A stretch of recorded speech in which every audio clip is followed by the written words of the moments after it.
Hi there.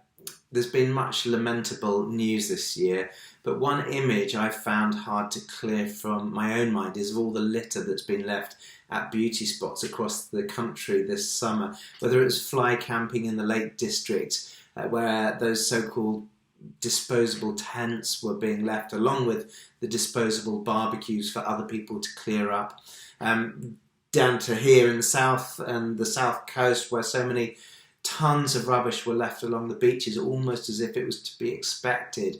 It made me wonder what on earth is going on collectively with the human heart. And I think for me that cuts to the heart of how we relate to the natural world as humans. I was especially impressed by the forbearance of those who look after some of the affected areas, especially in the nature reserves. Up in Holcombe, the reserve in Norfolk, its director said about the many thousands of newcomers who came pouring in at the end of lockdown during the summertime, some of whom were tossing resting seals into the sea for fun. He said, positively, we have a chance to engage with a whole different section of the population.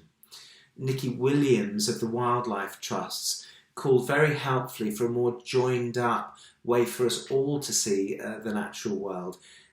You go to a place labelled countryside, she said, and it's a visitor experience, whereas it should be integrated into our lives. I'm sure festival culture doesn't help, where you rock up to a picturesque field for the night, listen to some bands and then leave your tents and trash behind when it's all over. But this sense of the countryside being a consumer experience affects us all, I think, whether we are litterbugs or not. It dislocates us subtly, spiritually from nature and the outdoors.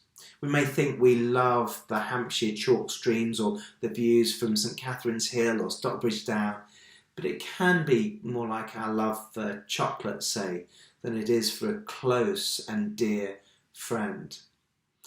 On the walking retreats that I lead from Winchester, I ask my participants along the way to pause, to look with love upon the countryside around them. But then I invite them to see themselves lovingly as part of the beauty of the whole scene as well. For me personally, as a Christian, it's relational. It's about being part of God's good creation. So often we tend to see ourselves as rubbish, and that mindset overflows like a bin, doesn't it? Even many of the lovely people who come walking with me are reluctant to see that they are indeed as beautiful as a kingfisher in flight, or as a colourful tree in autumn. But if we could act as if we are that beautiful, if we could take that home from nature as a gift for a start, I'm sure we'd start to take our litter with us too.